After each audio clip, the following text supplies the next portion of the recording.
Welcome to the newest episode of the podcast Architektura Powinna. My name is Claudia and today we are taking a look into the circularity in the building industry. I'm talking with an expert in that field, an architect, Hans Hammink. We as architects and architectural students are very trained to work in a linear way. So you design something, you work with contractor, then you build the building, hopefully you build it, and then you're finished as architect. You take nice pictures and then you go to the next project. But with circular buildings, that's not the case at all. Construction industry, believe or not, consumes around 60% of the world's materials. It is responsible for around 53% the world's greenhouse gas emissions. So climate change, population growth, the need for more residential buildings and so on, all of these crises influence completely new challenges and demands on building sector and the tremendous pressure on the supply of raw materials. So I invited a circularity expert, associate architect at Architekten Cie in Amsterdam, Hans Hammink. After his studies at TU Delft, Hans worked in London and he was also a co-founder of another Amsterdam-based architectural office, M3H. He is particularly interested in the integration of architecture with technology and circularity. He was involved in one of the representative projects for circularities and for Architekten Cie, CIRCL Pavilion in Amsterdam Zuid. We're going to be talking about it as well. He is one of the creators of the building passport. It's a digital twin of a building, a 3D model that is linked to circular data. Hans Hammink is also a teacher at the Academy of Architecture in Amsterdam. In 2021, he published a book, Lessons in Circularity. It's free to download and I do recommend it. Hans Hammink joins me to discuss a transformation that the building industry really needs. We're going to discuss circular architecture and its meaning. We're going to discuss design guidelines for architects, real examples of circular buildings and challenges that circularity demands from investors, from advisors, from everyone involved in the building process, also the designers. Let's start the conversation with Hans Hammink. Welcome to the podcast, Hans. Thank you. Big pleasure to be able to talk to you, especially the topic that we are about to start very soon, because it's one of the most exciting and one of the most crucial topics in architecture. And it seems that in a way everyone talks about circularity. I feel like everyone embraced the circular design. Everyone seems to be able to mention a range of bio-based materials and so on. If you would imagine a slider from one extreme to another, from lack of circular design to fully circular construction industry, and let's say we are based in the Netherlands, where the slider should stop? Where are we currently? Where are we now? Where are we at the moment?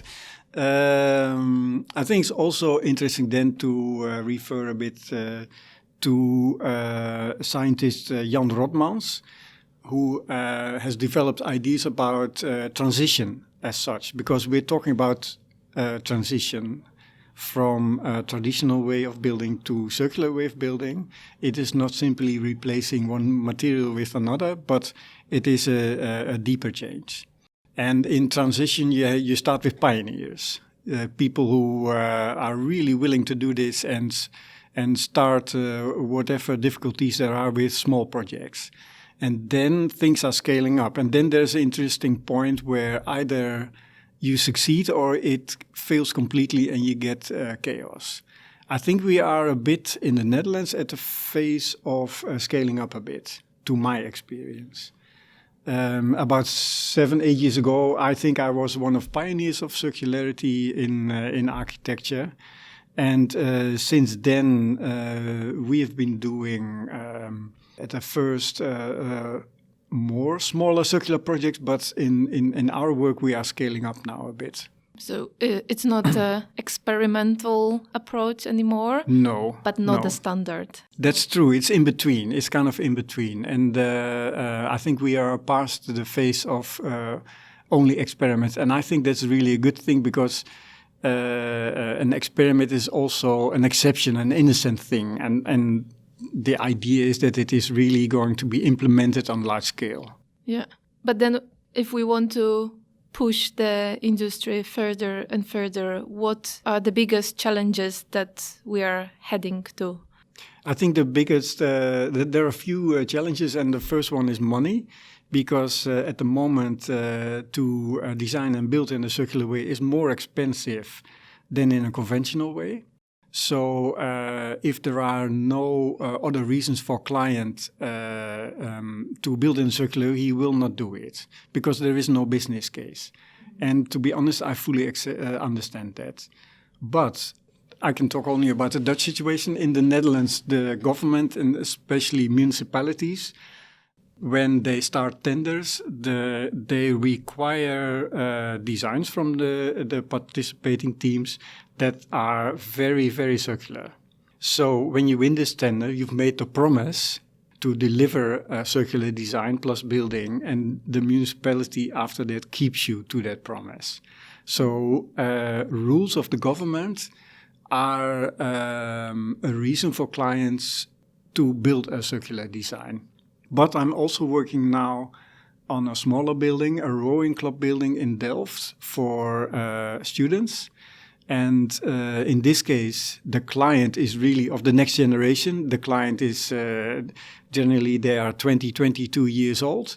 And for them, it's no question whatsoever whether the design of their new club building should be very sustainable or circular at all. For them, it's a given.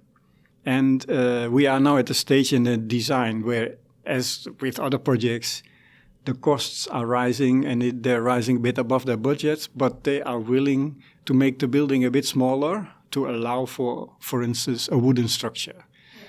So either there are some clients that really, really want it or want circularity, or for them it is totally normal to do this. But most clients, if you're talking about a bit bigger projects, they do it because the municipality demands for it, asks for it.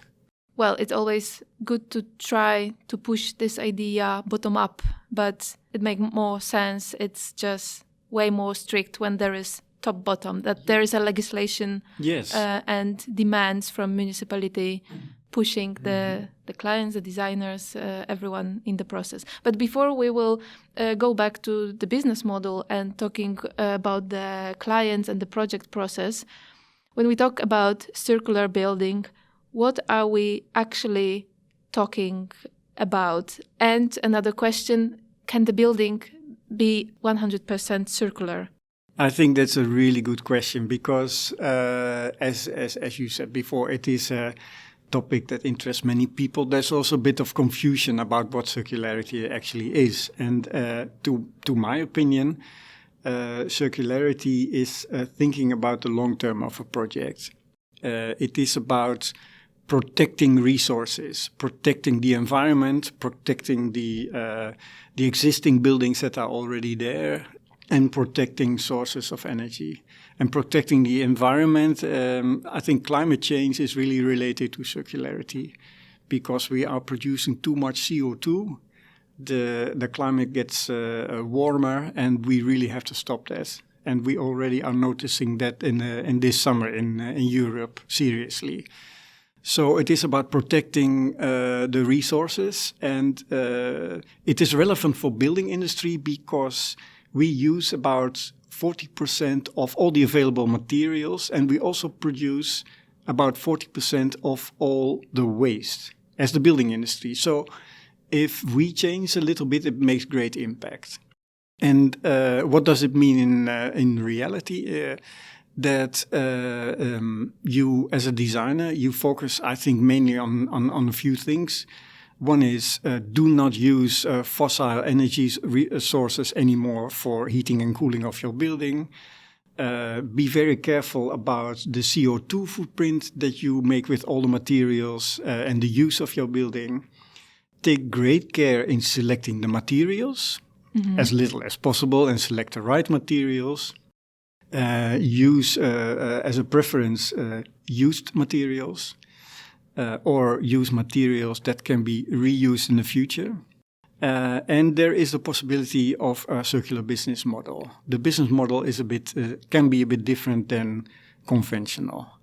I think this is combination of definition of circularity by Ellen MacArthur, who actually invented the word of circularity. And I personally use it as guideline for the designs. Mm-hmm. And about 100% circular building, does it even exist? Is it possible? I think it doesn't exist yet because as a designer you need material suppliers, and for a lot of parts in the building industry doesn't supply yet the circular solutions. For instance, glazing. It is big part of the facades of your building, the windows, the transparent part, the glazing. And that is a part of your building that needs to perform very well. You know, it needs to keep out the heat, let in the light, etc., etc. So it is quite sophisticated, tailor-made products of different layers of glass that are bound together by a silicon sealing and cannot be taken apart after a while. Once the glazing panel is at the end of its lifespan, you don't want to crush it and throw it away, but reuse it to extend the lifespan of the materials. And then you don't need to produce new glass. But at the moment, it's almost impossible to do so, to reuse it or recycle.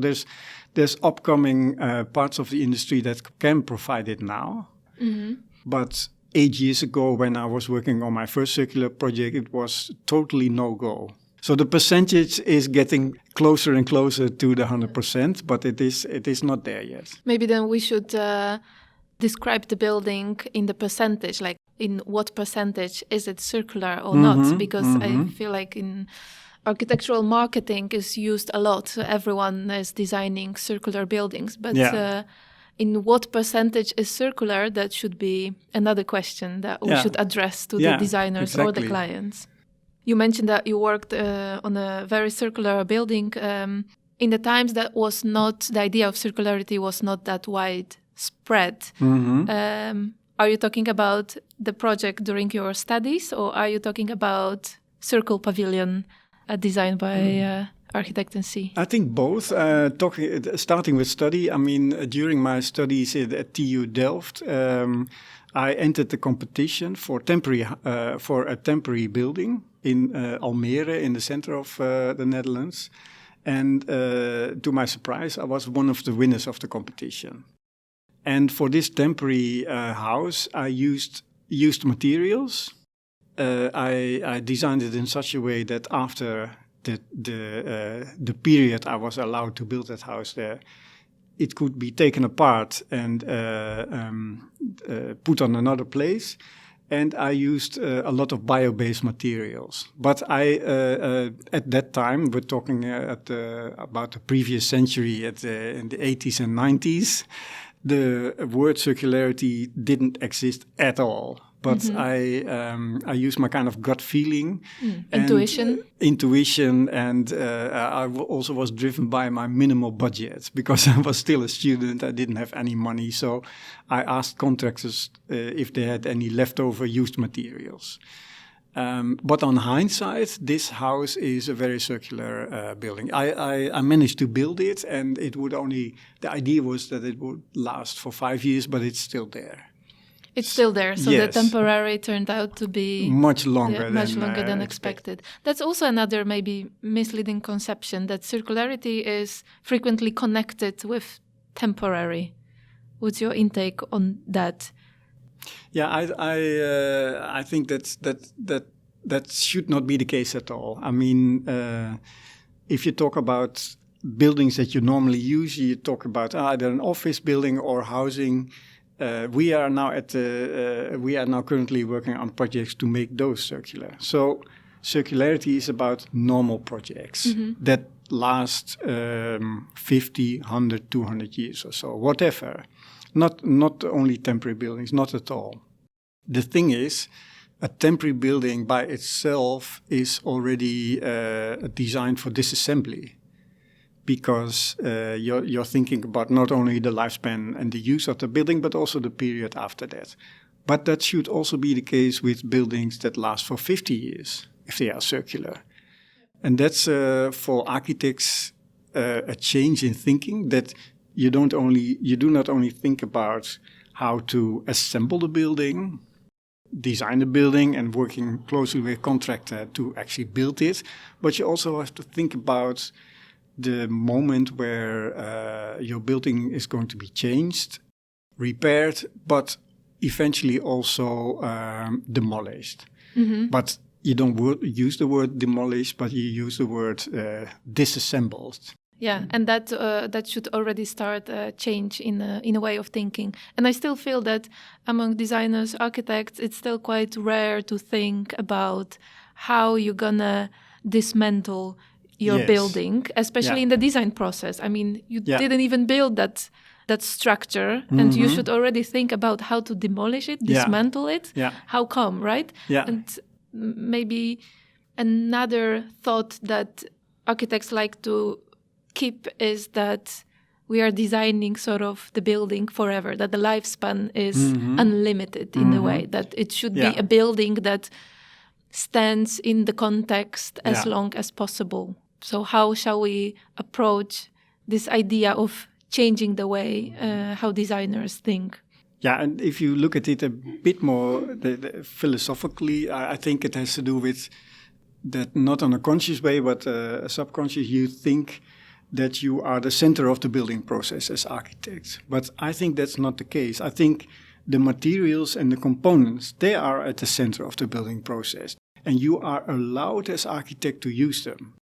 And the material, it comes from somewhere, then for a period of time, it is in your building. But after that, the material finds another place. And you have to take care of the materials, not about the building.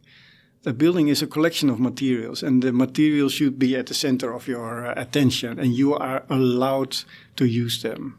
So it's more like you lease the material, the product that should be, after some years, transferred to another place. Yes, and then it is totally logical that you think about the disassembly already. So it is not like we as architects and architectural students are very trained to work in a linear way. So you design something, you work with contractor, then you build the building, hopefully you build it, and then you're finished as architect. You take nice pictures, and then you go to the next project. But with circular buildings, that's not the case at all. As said before, you have to think about this disassembly and the next destination of your components. And that's a totally different attitude. And that's this linear way of thinking is deeply, deeply ingrained in building industries. So thinking about the future of your building is something that you really have to do in a conscious way. Otherwise, you just don't do it.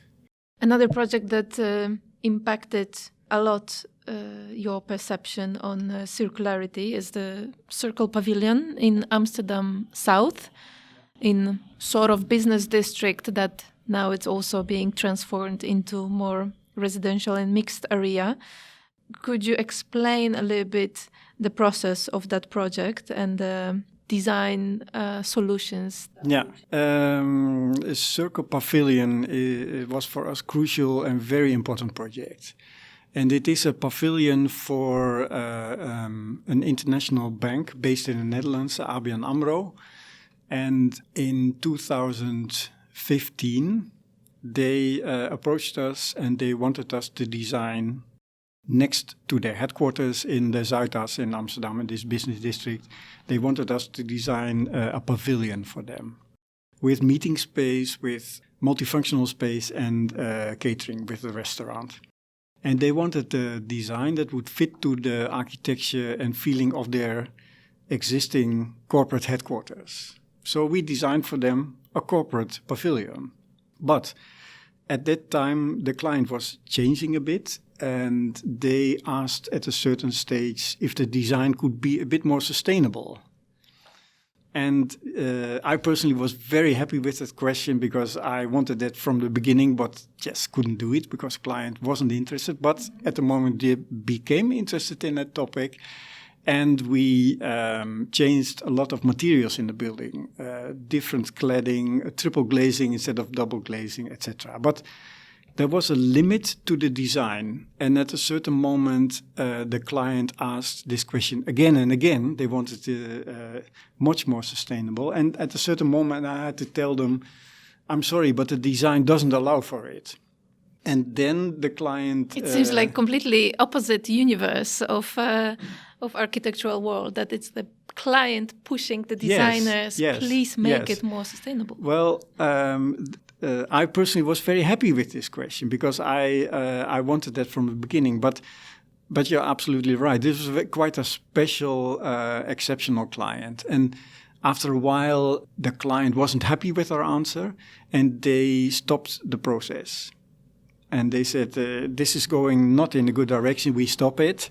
And we will come back to you with more information in a couple of weeks. So we were really shocked by this because it was a fantastic opportunity for us to make a really nice building. And we used this kind of silence period to do a proposal ourselves to the client. And we told them, we had a meeting with them after a couple of weeks, and we advised them, if you really want the most sustainable building ever, if you have this high ambition, then we advise you to make a circular building.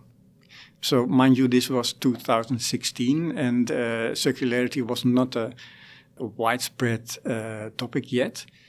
And it was quite a new topic. And there was no example or experience with this principle in architecture or building. But the client was really interested in it because the content of circularity, they were positive about it, and they told us, yes, you can do a proposal with it, but you have very little time because the building for the conventional design already started. In that design, there was basement included. The hole in the ground was already dug. Piles were already driven into the ground, and at that moment they stopped the process. So that cost them a lot of money, so there was very little time for us. So in strong collaboration with contractor and other advisors, we came up with new design in very short time. But for us, it was totally new principle, and we also had very important talks with TU Delft. What is circularity? How do you design with it? What are the main principles? So we started from scratch, basically. Mm-hmm. Mm-hmm. And this was really learning by doing. There was a project, there was a principle of circularity, and how do you do this? Yeah. And what were these special, exceptional, circular design decisions that you made about materials especially? Yeah, so the original design was, we used concrete and steel structure, and we tried to replace this as much as possible with wood. And another important feature was the connection between all the elements. If you want to design in such a way that you can disassemble the building easily, you need, as it were, dry connections. You need to screw parts together instead of gluing or using sealant to put them together. And that had great impact on the design. But the biggest impact, I think, was that the building would look differently from the previous design. It was a totally different look and feel, much more basic, much more direct. And we also told that the client that it would mean a different kind of building. Different kind of aesthetics. Different kind of aesthetics, indeed. But they were interested in that. Mm-hmm. Mm-hmm. Also, the big part, maybe a little bit forgotten in many cases, is the installation that has to be assembled in the building. And I guess that's another challenge, how to design the installation, the piping, all the technical elements, also ready for disassemblance. Absolutely. So for that we had two ideas. One is to minimize the installation. And I remember this meeting very well. In a certain meeting, the client told the advisor to calculate the temperature ranges in the building with no insulation. So he had to start from scratch also. So he started with what is happening in this building if there is no heating or cooling. And he refused to do this calculation, but after a while he did. And of course, it turned out that you need some heating and cooling, but it created a different mindset with this advisor. So minimize it. And then the other thing is that we soon realized that all the pipes and ducts in the building would be visible. Not hidden behind lowered ceilings or so, but visible, because then you can change the installation easily, you can repair it, maintain it in a good way. So you extend the lifespan of all those materials as much as possible. So also that would mean completely different aesthetics. Not a slick interior with white ceilings and pipes somewhere that magically either heat your building or cool it, but in your face. That's true. And the client accepted that. Not minimalistic, clean interiors. No. But very rough, maybe a little bit unexpected.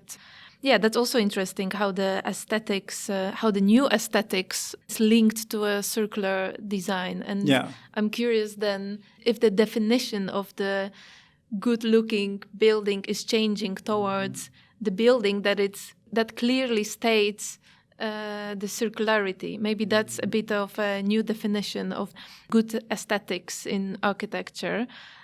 Or we have to accept in a way that not everything will be so clean and minimalistic and so on. That's something that is changing, and it's interesting also how to balance the aesthetics and the functionality. Yeah. You also used a lot of recycled materials in CIRCL Pavilion. Yeah. How did new users accept the new look? I think the aesthetics are different, but the level of quality is still the same. I mean, we are still architects. We're not composing a technical assembly or so. We are working on architecture. So I think it is still relevant and very important that the architectural quality of the building is still very high. But it is different. It is not less quality, but it is different appearances. So from the circular principle that we work with, a certain atmosphere, a certain appearance, it came by itself. It was we try to be open as much as possible for limitations and possibilities. But at the same time, and the client also agreed to that, we strove for a high architectural quality. And part of that was indeed allowing for the use of used materials that you find somewhere and are kind of unexpected. And we were looking for used materials from the very beginning of that design, but we couldn't find it.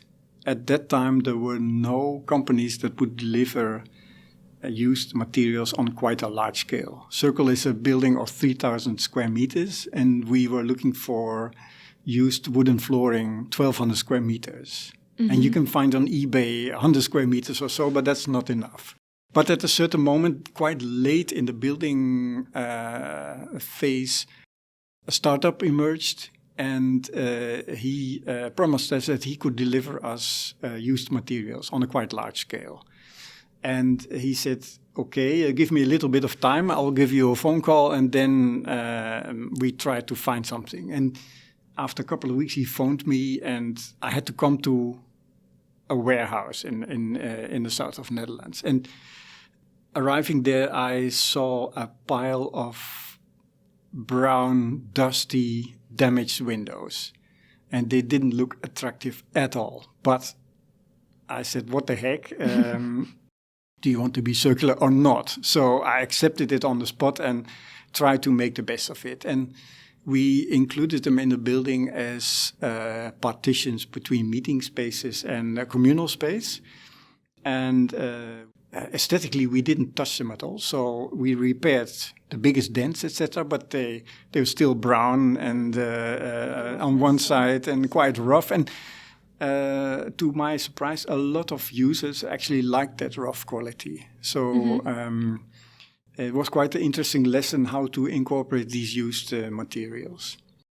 And later with other designs, I tried not only to incorporate the used materials, but to work that as a starting point with used materials. They play now a much more important role in the design. There is also another interesting, very circular aspect of Circle Pavilion is how you approach getting a lift to a project. And that's the example of the product as a service. Yes. Yeah, that's one of the possibilities of circularity that you can apply for different business models. And one of the options is that you can indeed lease components for your building. And the building supplier is still the owner of that component. In this case, elevator. And the trigger can be is that this company takes great care in achieving high quality of this elevator, and by that making the lifespan of that elevator longer. So I think the very first one ever leased elevator was in this building. If you look at it, you don't see any difference with a normal elevator, but it is property of Mitsubishi. And it stays property of Mitsubishi, and you pay per lift movement. Per lift movement. That's the idea. And the service is on producent as well. Yes. And I think it turned out to be quite a success because if you look at their website now, you can choose from either buying an elevator or leasing it. For them, it is a standard service now. All right. Yeah. I'm curious now, after some years, what would you do differently? And if you would do something differently regarding the Circle Pavilion, how would you approach the project now? Yeah, I think in the last couple of years, there are more and more circular products available. So I would still search in the same way for circular products, but I would find more of them now. So it would be easier to find. Yeah, more. You would find more circular products. So that would definitely change the design. Absolutely. Because we have a lot of platforms that you can search for ready to pick up to buy products, elements of the buildings and so on. Indeed, as an example, there's a kind of emerging industry for used building materials. And there are even cases now where complete buildings are reused, complete building structures. So this is really emerging industry now. What is the future of the Circle Pavilion? That's a good question because there's a kind of unexpected thing happening that ABN AMRO decided to move out of their headquarters. They sold the headquarters to a developer, and included in the deal was the building Circle. And on the very spot of Circle, there's the possibility on an urban scale to build a high-rise building. And so the developer decided. And that actually means that Circle had to be not demolished, but disassembled. So unexpectedly, Circle has a much shorter lifespan than foreseen. And I can't tell much about this. I've signed NDA about it, but we are going to be used in the new process of finding the next destination for the materials of Circle. So it is going to be disassembled, and all the building parts will find a next use. So that's really the good part about it, but at the same time it breaks my heart, of course, that this building is going to disappear very soon. The pavilion is going to be disassembled and the materials are going to be spread? Or is it the idea that the whole pavilion is going to be rebuilt in another location? That's the ambition, but the developer hasn't decided yet which version to choose. So we have to wait a little bit and see what's happening. But that's definitely the ambition, to keep the materials intact as they are and use them as an assembly in the next building. But we still have to wait and see a little bit for that. Yeah, and you mentioned that it breaks your heart because the lifespan turned out to be shorter than expected. But from the other hand, that's going to be a big test for a building. It's on a rational way, it is a big test, but on an emotional way, it is really sad because this is now happening. The use of the building is already stopped. I mean, for a part, there is a restaurant in the building that's still there, but the rest of the building where there were all kinds of events and meeting organized, that stopped. So the building is now hollow, empty, dusty. It feels completely different than at the time where lots of people visited the building and there were meetings, discussions all the time. So the use of the building is already stopped, and that makes you feel sad. Yeah, but we are doing our very best to try to find a good next destination for the materials. In a way, also very exciting because that's literally part of the circularity. That's literally the idea that stands behind it. Exactly. You think about these materials. And another example of this is another design that we did for a bicycle parking building in Eindhoven in the south of Netherlands. We designed the building with used materials, not only from building industry, but also from infrastructure industry. We used train windows for facade cladding. And we used rails for columns, old train floors for wooden flooring, etc. So I think quite a high percentage, my gut feeling is about 90% of the building would be constructed with used materials. And because of economical reasons, sudden cost rising, the building's not going to happen. So this design is not going to happen. It's designed for a bicycle parking building for 5,000 bicycles, a serious building. And we did, of course, we did our very best to find alternative locations, etc., etc. We came nowhere. And at a certain moment, I asked the client, what's happening with these windows? Did you already buy them? Are they real? Are they stored somewhere? And the client said, yes, we already reserved a couple of hundred windows for these buildings. And where are they? They are stored in a warehouse in the center of Netherlands. And then I asked the client, can we buy them and find the next destination for these windows? And that's what's happening now. We are in the process of making a contract, and I'm already working on a design for another bicycle parking building in another city for these windows. And then the starting point is these windows, to give them another use. But to understand it correctly, you propose to the client that as architectural office, you would like to buy these windows, and then with the maybe next design, you will already propose, this is the material that we purchased, that we have, and we can, I don't know, sell it, use it that's correct. In another project. Yeah. So your attention is really focused on these materials. Very interesting. Yeah. With the increased interest in circular topics, there comes lots of misunderstandings, lots of fake products, lots of misleading marketing. Mm-hmm. Do you think, is there a lot of greenwashing regarding circular materials? And where should designers be extra careful? I agree with you completely. And to be honest, I'm not sure how to solve this completely, but you're absolutely right. There's a lot of the industries or building suppliers that they have statements that they make circular products. But I think the only thing we can do as architects, that we are in the position of either choosing those materials or not. That is two things.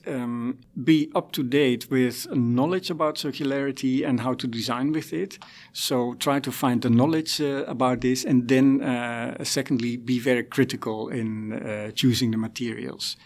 And talking about knowledge, when working on this project Circle, we realized that spreading this circular knowledge is very important.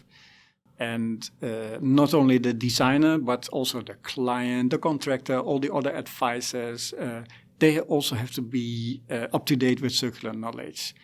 And we decided to write down literally the experience that we had by doing a circular project in a book. So we've made a book, Lessons in Circularity, that can be downloaded for free at our website, or we have a few issues, we sometimes give them away. And we try to put as much of our circular knowledge in that building. So you can spread the knowledge, share the knowledge.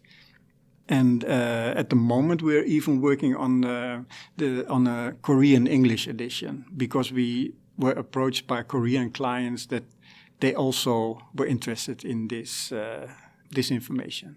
I will place the link of the book in the description of this episode, so Cool. make sure to check it out. Yes, and in the book you describe many aspects, sometimes very unexpected, maybe not that obvious, from a very design-focused aspects into business case or teamwork and staying up-to-date aspects.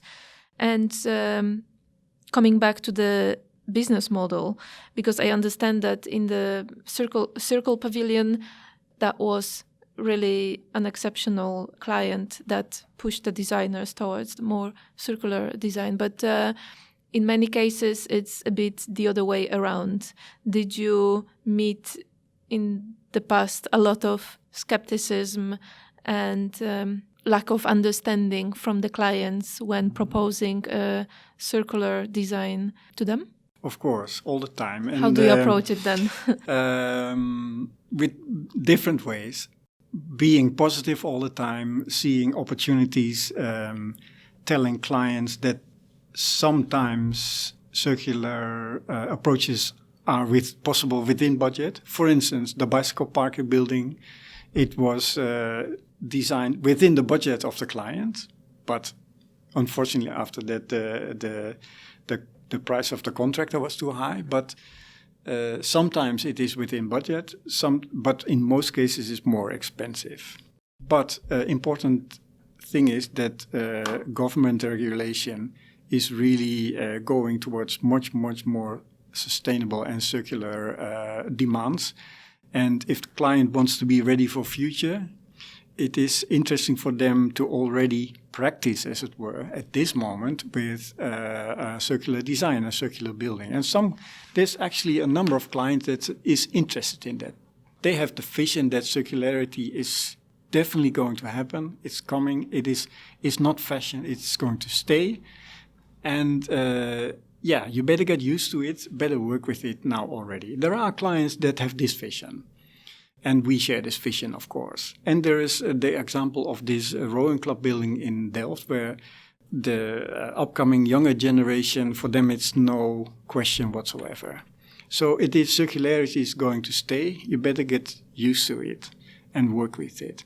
So that is, this is not changing from one day to the other. It takes years, but we started 7-8 years ago with small pavilion. Well, 3,000 square meters, not that small, but now we're working on a circular project of 385 apartments and parking garage. So the good thing is that it's scaling up a bit for us. That's amazing.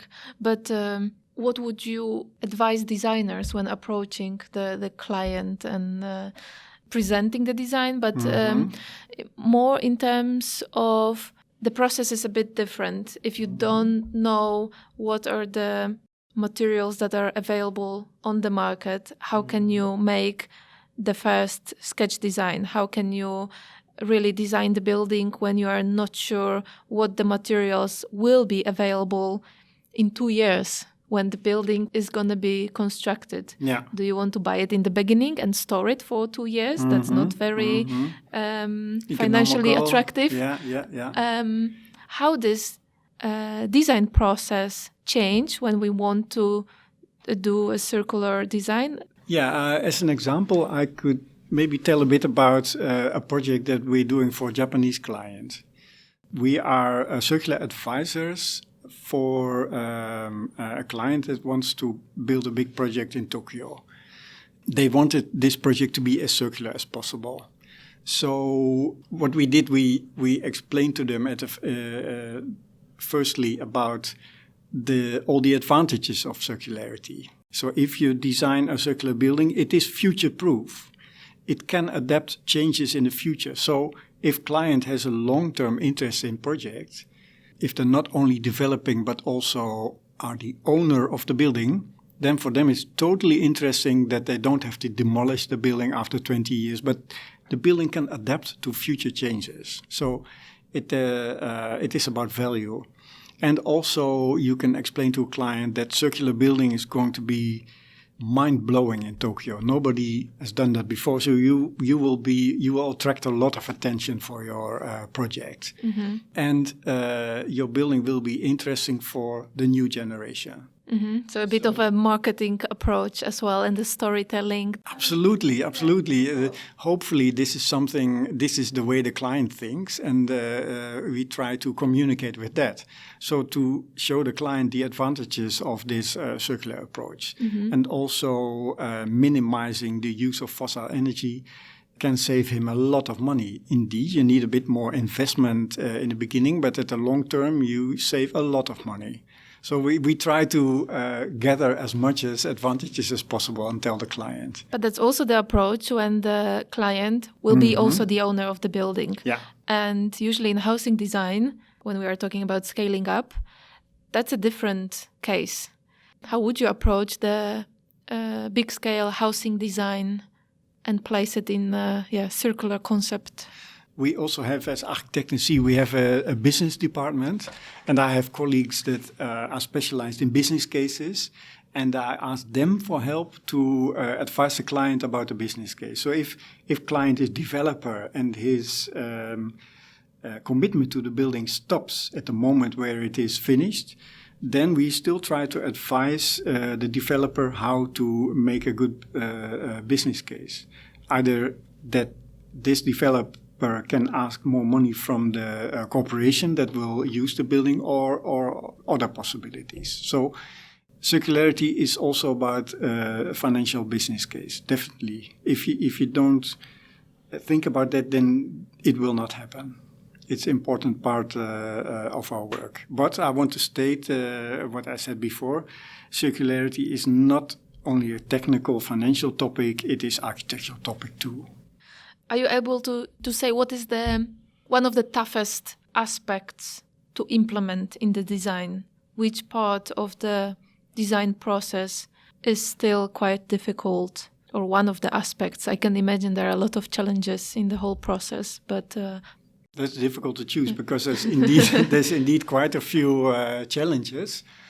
I think maybe the biggest problem is a kind of mindset thing. Because it's really simple, but can be overlooked very quickly. I mean, to keep the long-term vision, that's actually quite difficult. Because we are used in a very deep way to do it in a linear way, to design and build and then stop everything. But to think about the longer time span is a change of mind, a change of mindset, and that goes a bit deeper, and that's maybe the most difficult part. And how do you see that in the day-to-day reality is that at a certain moment I may have convinced client that circular buildings can be very attractive, they can be different, and at a certain moment that could be the only reason why the client wants it, because it has a different aesthetics, no matter what. And then your building only very partly will become circular. How do you imagine then the future of circularity? Well, I hope our building industry will change, but it can also, you don't know yet. There's also a lot of resistance because a lot of building supply companies, they have a linear business model. So for them, circularity can also mean a bit of a threat, and a threat means resistance. We don't know where it's going to, but I hope for a positive result, and that very serious part of building industries contractors and clients will work in a circular way, and of course architects. I hope for that. But it is a change on many levels. It's a system change. It will take some time. It will take years and years, decades maybe. But we have to do what we can. No, definitely the building industry, the construction industry is strictly connected to the economic processes, the political decisions, and of course the social aspects as well. What role do you believe architects have in this? Is it a minor little percentage of a role, or you believe it's quite meaningful, crucial driver that designers have? I think in general our work is not different from before in a way, because we care about value, we care about aesthetics, and we still have to do that. But the starting point is a bit different. It's not only budget, site, and brief of the client, but it's also the value of the materials. And I think it is important to take that into consideration and work with that. But related to that is thinking about a bit more longer lifespan. So think about design, assembly, but also disassembly. Then I think if you have incorporated that, our task is still the same as architects, to think about the overall architecture quality and the extra value of the building. Bigger picture. And I'm curious, if you could design a completely circular building from the scratch without any limitation, what features, innovative features would you implement there? If you have no budget limitation, no market demand. Well, this may sound totally arrogant, but in a way we had this occasion a bit with CIRCL, because the client is bank, and for them budget was no real limitation, and they asked for us to, as experts as it were, to go as far as possible. And we did, and I think the result was pretty good. So in a way we had this opportunity already a bit, but we were a bit too far ahead of time. A lot of things that we wanted were technically not feasible. So at this moment there's more possibilities, and I would of course love to have this opportunity again. But at this moment we're working on hybrid projects that are going to be as circular as possible. But that's the day-to-day reality. That's thinking about is I think I want to work in the day-to-day reality. I want to make small changes all the time possible. I think I really prefer that. That's real work. And it's not working on a kind of exceptional building. That was also fantastic, but to work now on this housing project where you can have the chance to implement circularity on a bit bigger scale, I think that's fantastic. The day-to-day reality is harsh, it's not easy, as with every project for architects, but I think the goal is really good, and that keeps us going, definitely. Yeah, so the Circle Pavilion was sort of a kickoff, a dream in the beginning, and now scaling up, implementing in housing design or other projects. That's the challenge, but step by step, it's possible to implement it. Yeah, I'm quite happy doing that. It is, it's kind of muddy, it's not so clear, we will still work with concrete, etc., but step by step, we will move the limits a bit further. And that's also good work, I think. Yeah. It's also very rewarding. Great. Hans, thank you for your time and for sharing your knowledge and experience about circular architecture. Thank you for asking me. Thank you for listening to the episode. I hope you really enjoyed it and you found it valuable. Let me know what are your thoughts on circular design and the transitions from linear to circular approach. For more information, for more articles and books, check the links in the description of this episode. There are some interesting insights regarding that subject. And for Polish speakers, I do recommend a conversation with Kamila Głodowska, where we also explore many aspects regarding circularity, how we can measure the circularity, for example, what are the useful building material platforms or databases, and so on. It is in Polish though. That's it in this episode. You can find me on my social media channels such as Instagram or LinkedIn under the name Architektura Powinna, which means, by the way, architecture should. Thank you again for listening, and I see you in the next English episode.